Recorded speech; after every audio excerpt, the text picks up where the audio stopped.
one of the things she heard about my company, she said, Steve, this is a great idea. You need to raise money. You need some outside investors. And I said, great, I'm trying to. I can't get any outside investors to be interested. She also said, and I will tell you, the worst thing that can happen to you is that you take money from outsiders. So she sort of laughed. She said, the one thing I need to do is take money from outsiders. And she also said, it would be the worst thing that happens to me because they would wind up taking over the company. So I share this with you simply as discussion points. There's not a right answer or a wrong answer, but simply to remind all of us that what we think we want may not be the best thing for us. And then, I mean, you're all in Ghana, presumably. So when I started out, you want to know, where is the money? Where is the way to find partners? Are you going through government or are you going through private investors? And when I started 35 years ago, where the money was the Social Security and National Investment Trust, SNP, sort of had this pile of money with a bit of a national mandate to invest in local businesses. As it turns out, I don't think that's a very successful way to go. But you might want to always ask, where do you think money is in Ghana, especially if that's where you're trying to raise some seed funding. All right, so we're gonna return back so we can have a conversation. I'm going to stop there for a minute. I'd like to open it up for questions if I could. Hopefully I've given you some food for thought. So if you'd like to raise your hand, or IK, if you'd like to call on people, I would be happy to entertain questions or hear comments. Hi, Patrick. Please, can I be heard? Yeah, you can go ahead. Yes, Patrick. Yes, I can hear you. Thank you. Okay. Go ahead, please. Good evening from my end. This has been a very insightful conversation so far. The quote where you mentioned about the odds not being in our favor, I've already screenshotted it because I think it's going to be something I'm going to reflect on as time goes on.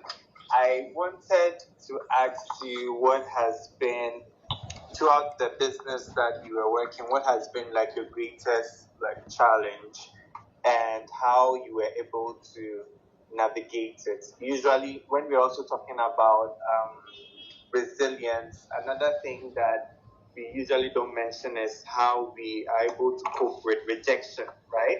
Maybe if you're starting a new business, you're an upcoming entrepreneur, how you're able to navigate your way through being rejected by some investors and all that. So I wanted you to throw more light on that. Yes, no, I'm happy to, Patrick. Someone who's a funder, I have a friend, he runs a venture capital fund. And he had said, and he hears a lot of pitches and invests in very few of them. And he said, the best pitches, as a business owner, you're looking for a true believer. So Patrick, can I ask, is there a business you are in or a space or vertical you're willing to share? And I'll try to give you an example. Currently, I have some ideas, but I've not really brought it into fruition. Currently, I'm in school, and okay. I'm studying biochemistry. I have an interest in research, but I'm particularly also interested in how we are able to build more biotech companies in our country, because there are very limited biotech companies in Ghana. So that's more of what I'm really trying to study and what I'm trying to do. Sure. And this person said, first of all, rejection is going to be a big part of your life. You want to be in. So it has really very little to do with you or your company. If you don't have one yet, then will come back to us later. So it's a very difficult position to live in, because there's a friend called true believer. And a true believer will look at your pitch, your either verbal pitch or business pitch, but they don't necessarily need a PowerPoint. A true believer gets it. They'll hear your passion. They will understand in general what you're trying to do. But if they're starting to ask lots of questions, what is the scalability? Everyone wants scale. What's the size of the market? And all of this, they're probably not true believers. And if they say no to you, you shouldn't feel so badly about it. A true believer is someone that's probably done some thinking about your area, is somewhat interested in, say, biotech. And they will get there faster than sort of a third-party investor. So you should be as discriminating as they are towards you. And in other words, you should, for all the times you're going to get rejected, you should feel free rejecting certain people. And it's actually can be a very powerful, almost aphrodisiac. Is when you say no to someone, all of a sudden they're like, you don't want my money? You're supposed to be here begging for my money. Something I'm not sure. You don't have any history in biotech. I can tell by the questions you're asking, you're probably not understanding this vertical or this space. It's hard because you're desperate. You need that first bit of funding. But I would say maybe it comes back to integrity. You've got a great idea. You could probably sculpt your perfect investor, which would be someone who's, there's a great biotech company in Ghana. Dan Adams. Are you familiar with it? No, please. Okay, you can look up Dan Adams.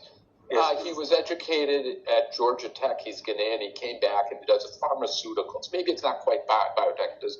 He does pharmaceuticals. He does all sorts of drugs, including HIV retrovirals, manufactured entirely in Ghana. First rate founder and entrepreneur, very generous guy, wonderful human being, and a great company. I mean, he's built an amazing company from what I can tell. He's maybe not a private investor. He's not a venture capitalist. He may be someone that if you talk to would go, I get what you're trying to do, Patrick. I'm in this space. I get it. So sometimes you need to look beyond the usual suspects for your counsel. And I always say, there's in American tradition, we have these fairy tales that often came from Europe, from Germany. And a recurring theme is there's a fairy godmother that grants all your wishes magically. But they're often not, you don't see them as a fairy god, they're often a frog or a toad or an amphibian or some sort of low creature. And I always say you've got to kiss a lot of frogs.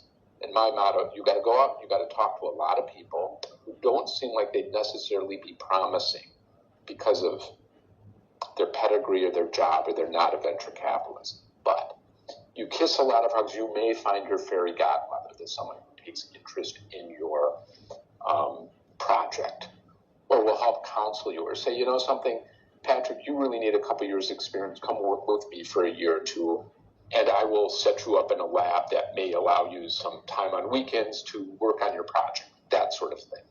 So I think you just have to be super creative in where you're seeking funds. And is it just funds, or is it other sorts of support? I mean, I maintain, had I had someone come to me in my first year and said, Steve, here's $1 million. But I love your idea. The truth is, I would have misspent all that money. I would have run through it on my early ideas, and I would have spent it and probably been no further along. And so sometimes going through a period of deprivation, I know it sounds trite, makes you stronger. Of course, it's very difficult, but it does make you think harder. There was a very famous physicist. His name was Ernest Rutherford. He was working in the atomic bomb in the early 1930s. He was a British physicist at the same time as Enrico Fermi and Albert Einstein and Werner von Braun, this whole cadre of physicists working on weapons, largely. And Ernest Rutherford came back to his lab one day and he said, people, we've run out of money. now it's time to start thinking. Now it's time to start thinking. Once the money runs out, when you have a lot of money, sometimes you don't think as hard. So use this time, Patrick, study well, meet people for coffee or hot chocolate or lunch as often as you can. Reach out to people, let them know what you're doing, and that begins you build your network. So, yeah, thank you. Hopefully that's helpful. Yeah. Very, very helpful. Thank you. Okay, thank you so much, Patrick. That was a brilliant question and even a much brilliant response from Steve. I don't know whether we still have some more questions. I'm sure Dr. Otinjima, do you have any question to share? And before that, I would want to find out how, if you may, Steve, how did you navigate through your biggest hurdle in business?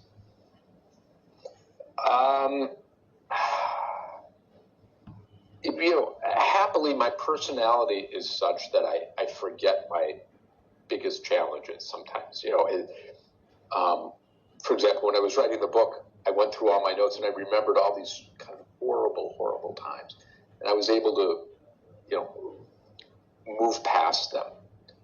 So that's part of it. But I think my biggest challenges, or let me say, my biggest mistakes were hiring the wrong people or bringing the wrong people into my orbit, and I didn't realize that, and how successful we are as a judge of character or competence matters. And some bad hires have almost ruined me. I was lucky enough to be able to disengage, but they cost me a lot of money. They cost me time, so they hurt greatly. Other more larger sorts of things, like, was the economy good or bad?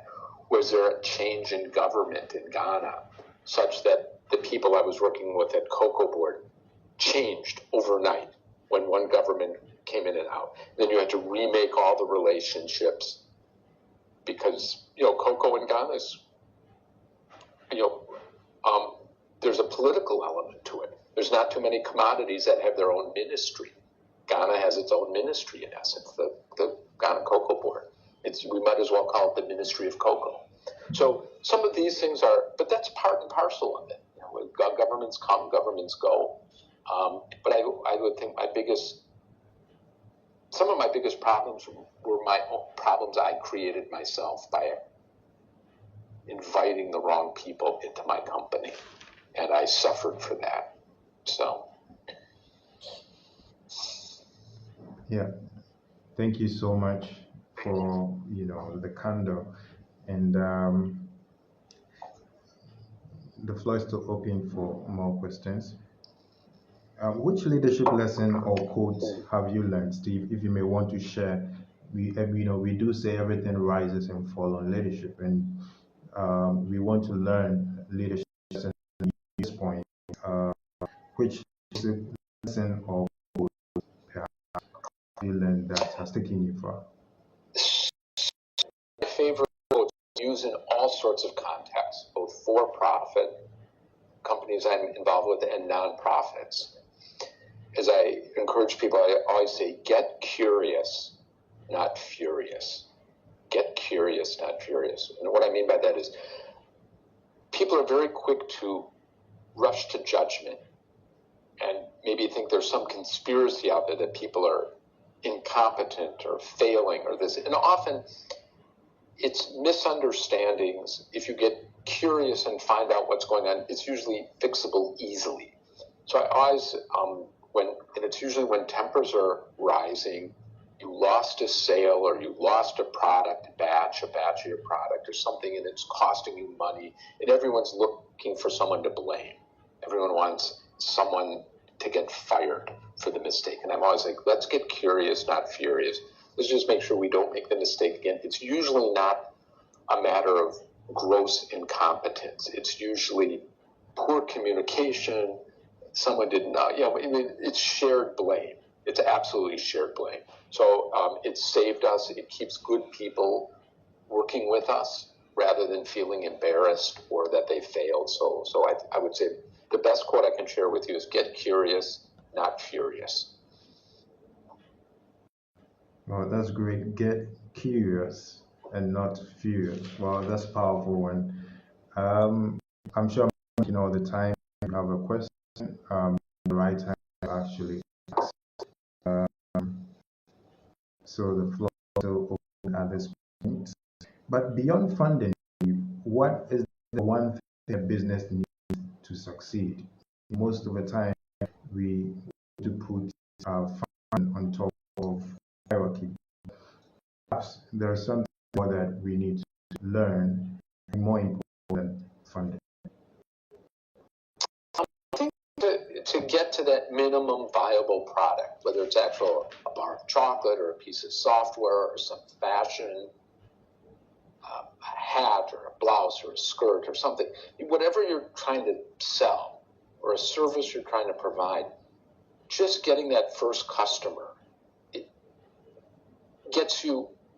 puts you in the 90th percentile of companies. So there's 1,000 people want to be entrepreneurs. Only 100 of those actually maybe get up to the stage of a product. A lot of people think about it, but not a lot of people do it.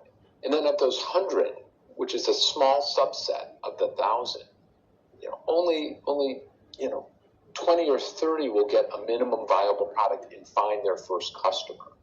And I'm not talking about they're making money on it, because they usually have so much upfront costs. But at least they have one customer, and hopefully one customer that buys more than once.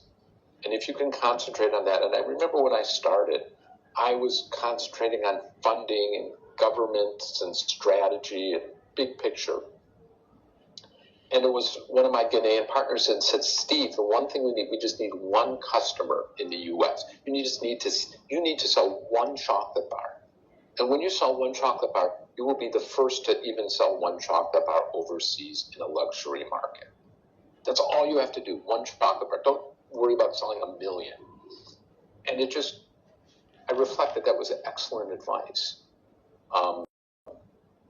Even if your product isn't perfect, you can improve the product. But if you can have one customer, that becomes your best source of feedback rather than just focus groups or something. You actually have a buying customer. And if they're intrigued enough, they'll stay with you during your period of ideation and iteration as you improve your product or your service. So I can't stress how important it is to get even one very small customer. It makes all the difference, and it puts you in that subset of people who actually have a paying customer. From where you sit, I suppose it's hard to believe, but most companies have yet to find their first customer. They're just doing product development and marketing plans and financing plans, but they've never actually had a customer. So concentrate on finding that first customer, and you will be, I think that's an indicator of future success. Great. So find your customer, the minimum viable product, and at least you are halfway through the journey. And one great quote also did put across that to have begun is to have done half the task. At this point, we still have questions, and I'm sure we will be sharing them. If you have a question at this point, you probably would be able to raise your hand, or you can take the mic from here. But Steve, do you need a pile of cash to start a business?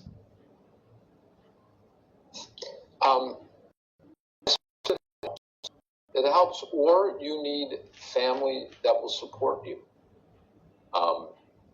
If not invest directly in what you're doing, but a family or a partner or someone that says, fine, you do that, I will earn money to live on, and you can devote your time for a period of time, for a year or 2 or 3, on this new business startup. So in essence, we'll try to live on one income and make it work. And so, I don't want to deny it helps to have capital. But, I think the failure rate there's a lot of people with a lot of money who fail at business. It's important. It's hard. You need some capital. Capital is the oxygen for most businesses to help them grow. So there's no getting beyond that.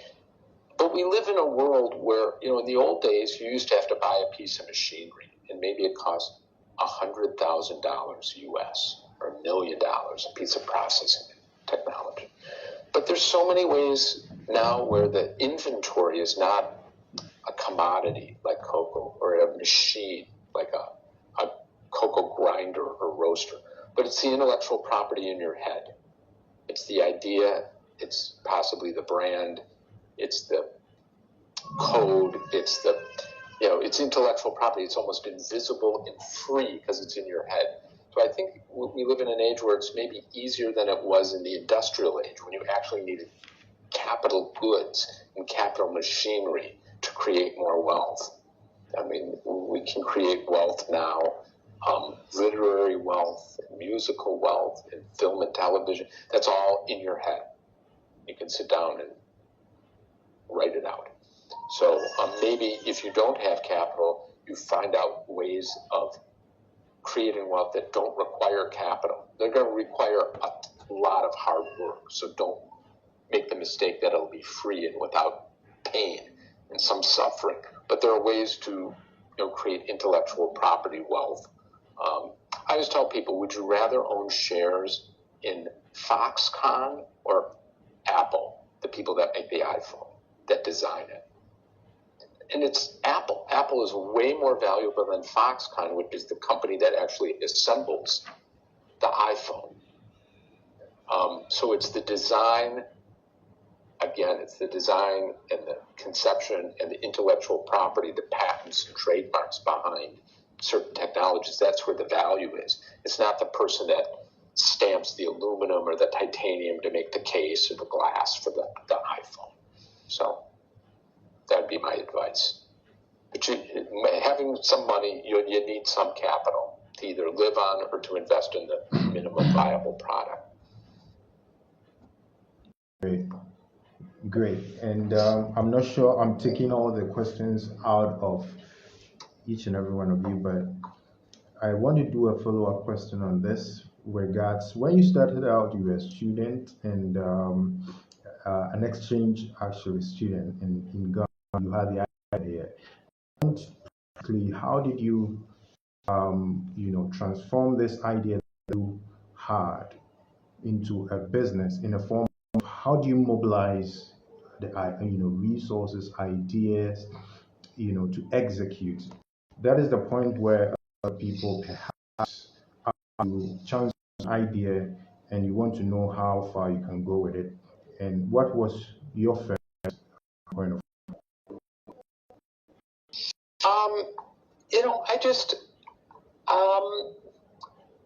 I was going to say, I sort of, when I was a student, I don't think I was thinking about starting a business. I really wasn't. I think I was, I know I wasn't. I was young. I was 16. I was just trying to enjoy and understand Ghanaian society and life, which was different from where I grew up in Wisconsin. And I enjoyed that kind of educational journey. So I think it was curiosity, intellectual curiosity, that gave me this affection for Ghana and made me want to come back and either study in Ghana or work in Ghana. And it sort of became work in Ghana. What do and why was Ghana, it had this colonial legacy. And I was in an age where I witnessed, there were people, and there's still people today, Gold Coasters, who remember what Ghana was like when it was a colony of Britain. They still live. They're your grandparents. So it was as if, for me in the U.S., I could meet George Washington or Thomas Jefferson or some of our so-called founding fathers of the United States. They still live in Ghana right now. And so I felt present kind of at the creation of something very exciting in Ghana. I thought how wonderful to be able to, I had this now knowledge that most Americans didn't have about your country, and wanted to go back. And I thought about the diplomatic corps. I just wanted to come back to Ghana. And so my journey was, the diplomatic corps in the U.S., you don't get to pick the country you go to. So you could become an ambassador, but you get assigned different countries, and you're not allowed to stay more than 2 years, maybe 3 at the most. So the chances I'd ever get selected to come back to Ghana was very small. I thought about working for an NGO, and I found that kind of dissatisfying for me personally. I just thought there was sort of elements of paternalism in that I found uncomfortable. So all I knew was small business. I'd grown up, my grandfather had started a small business. My father worked in this small business. So that's the world I knew. It wasn't consulting. It wasn't development projects. It wasn't billion-dollar infrastructure projects.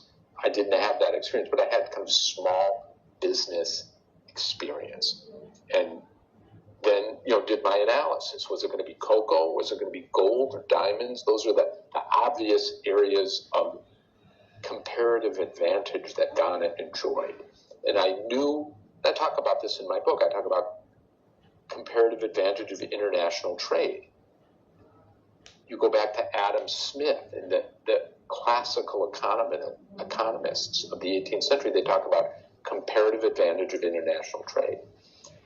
Ghana should be growing cocoa. It grows cocoa better than anyone else. We can't grow cocoa in Wisconsin. It's too cold. You cannot do it. So what we ought to do is, if we want cocoa or chocolate in Wisconsin, we should come to Ghana and we should export milk. What we have in for example, in Wisconsin, we have more cows than people. We are the dairy state. We are the largest producer of milk and cheese of all the United States. So we should export that to Ghana, and we should import cocoa or chocolate. So it's comparative advantage. So I started thinking about these things in school, and that led me to refine and sharpen my focus to come back and work in this. What I think discovered that cocoa had this value chain, that Ghana was very good at exporting raw cocoa beans, but they weren't getting a lot of money for it. They'd sell beans for pennies a pound. They'd go to offshore to Hershey, Pennsylvania, or to Switzerland, and those were the countries or the states that made a lot of money. They made that 70% of the $130 billion. So I wanted a value chain that had some possibility to move the high value production back into Ghana. So, I was very intentional and thoughtful about what kind of business I wanted to be in. I wanted a relatively high margin business, not a commodity business. And, I thought about ease of access to potential customers. All of that kind of went into this and began to refine the thinking.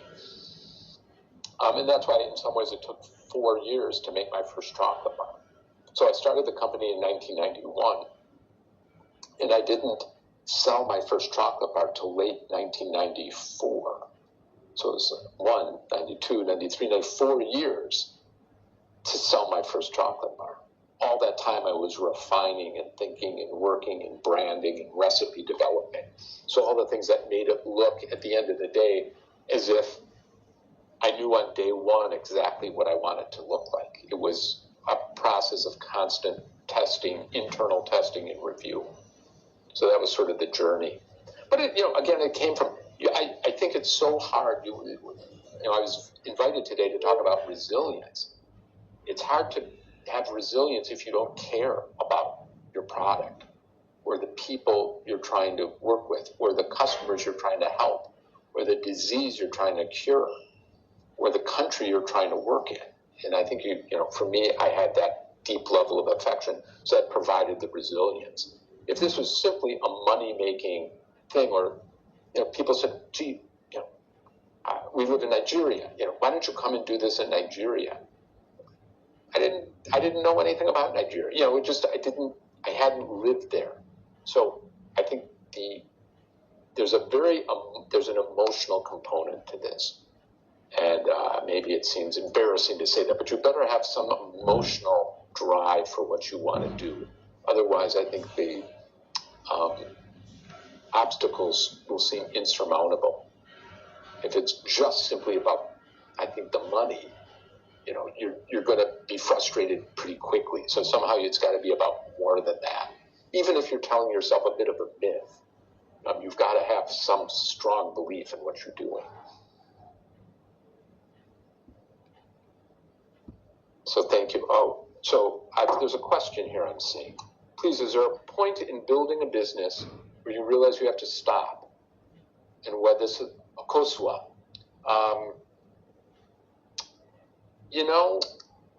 There is. I've been involved in some projects that I actually loved and I thought were in some ways better projects than Omanhene.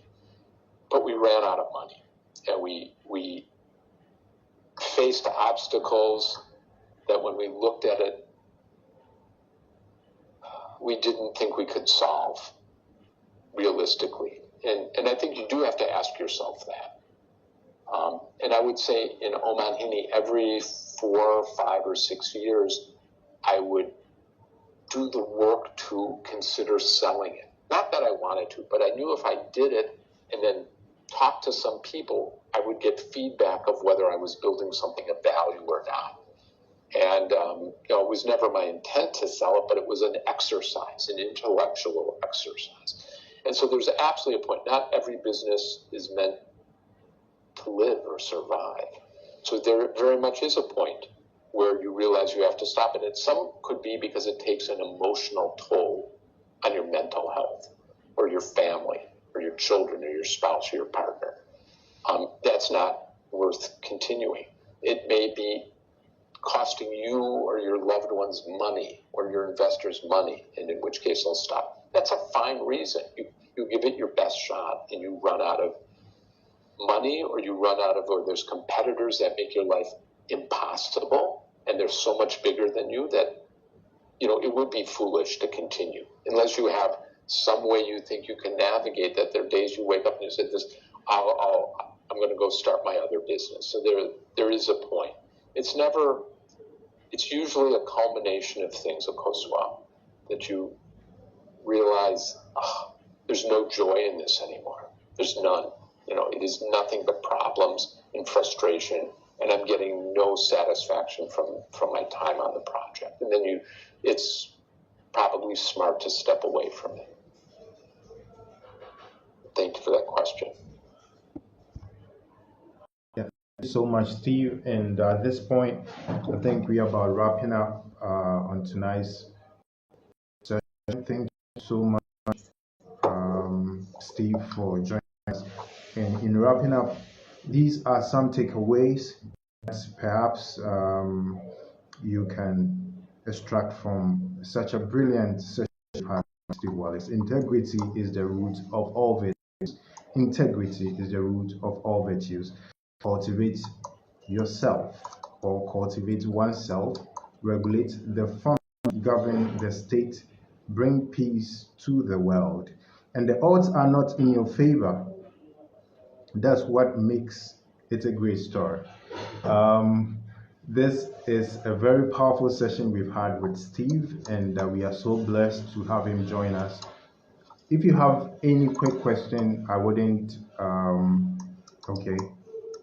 So we have Steve's email. Reach out. Yeah, so free to copy and reach out to you at any point in time. And we are so pleased to have him. He's very busy, and to really have someone find out whether we can have the slides. But I'm sure if Steve would like to share, that's great. So perhaps you'll be sharing it with us. So at this point, we are so blessed and grateful for having you. And you've really enriched our knowledge. Akoko brebre na ori abe, or akokono brebre na ori abe. That is very powerful. And you're talking about perseverance and resilience and patience. And these are key virtues that we need to really get to our future. And we're so blessed and pleased to be tonight.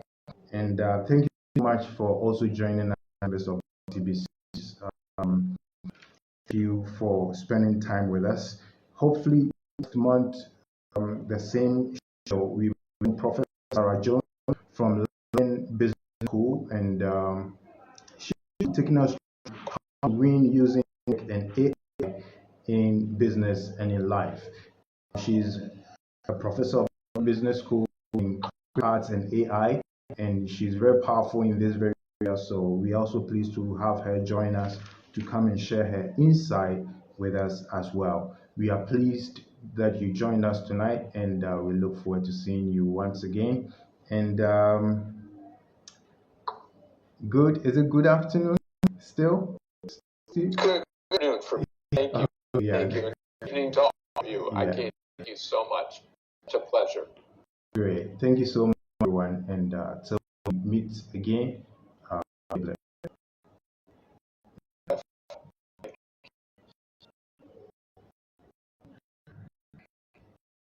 Thank you. Bye. Good night. Yeah. Good.